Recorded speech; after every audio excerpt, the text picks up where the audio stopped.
নমস্কার বন্ধুরা, আশা করি আপনারা ভালো আছেন। জীবনে তো অনেক ওঠাপড়া থাকে, তাই সেই ওঠাপড়া থেকে আবার উঠে দাঁড়াতে হয়। সমস্যা তো থাকবেই। অনেক দিনের পর আবার কিছু রান্না নিয়ে এসেছি। প্রথমে করছি বাটার গার্লিক প্রন।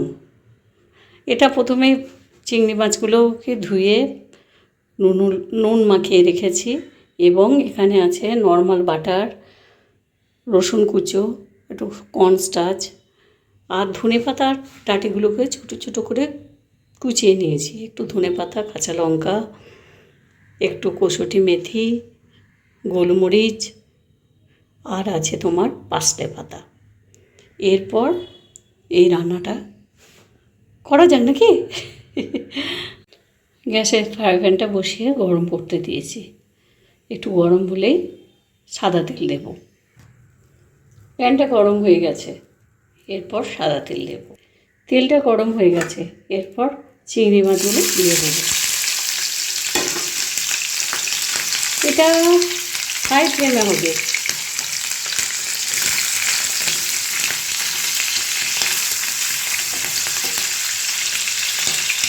প্রত্যেকটা চিংড়ি মাছ এক পিঠ আগে হবে, তার একটু পরে আরেক পিঠ করে দিতে হবে।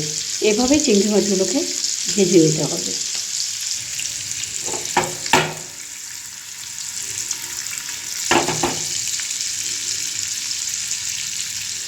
হ্যাঁ, মনে হচ্ছে একটা পিঠ হয়ে গেছে।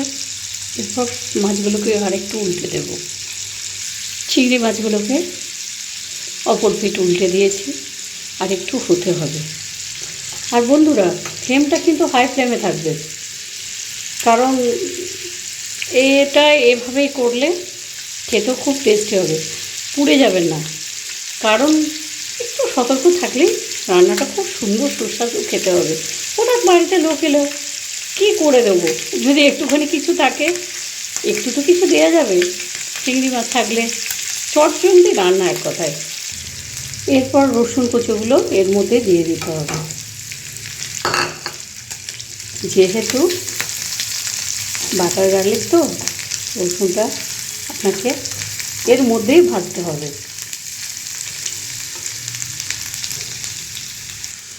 হাই ফ্লেমে রসুনটা চিংড়ি মাছের সাথে ভাজছি। ঠিক আপনারাও এরকম করবেন, কিন্তু দেখবেন পুরো রসুনের টেস্টটা চিংড়ি মাছের ভেতর ঢুকবে। অল্প একটু নুন দিয়ে দিলাম।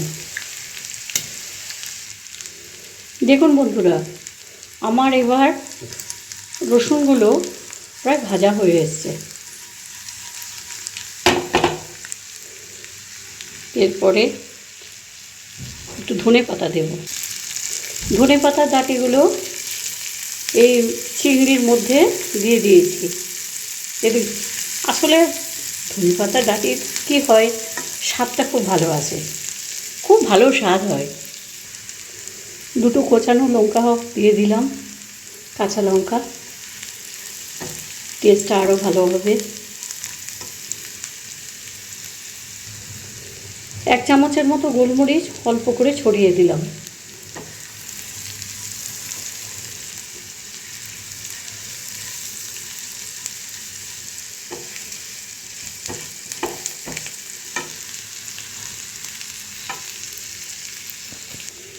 দেখুন, এরপরে আপনি দুধও দিতে পারেন, আর একটু সাদা জলও দিতে পারেন, বা চিংড়ির যদি স্ট্র থাকে সেটাও দিতে পারেন। কিন্তু জানেন তো, চিংড়ি মাছের সাথে দুধটা দিচ্ছি না, তাই অল্প একটু জল দিচ্ছি।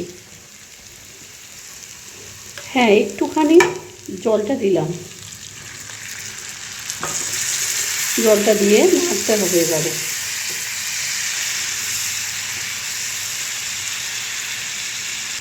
জলটা ফুটে গেছে। হ্যাঁ, জলটা ফুটে গেছে। এবারে বাটার মেল্টেড 1 চামচ এখানে দিতে হবে। বাটারটা দিলে জলটা একটু ঘন হয়ে যাবে। দেখুন, বাটারটা দিতে এর রং এবং গন্ধ, কি বলবো, গন্ধটা তো আর দিতে পারছি না, দারুণ বেরিয়েছে। একটু কসুরি মেথিও দিয়ে দিলাম।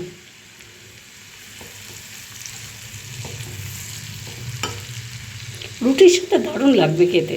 দেবো একটু কর্নস্টার্চের জল অল্প করে।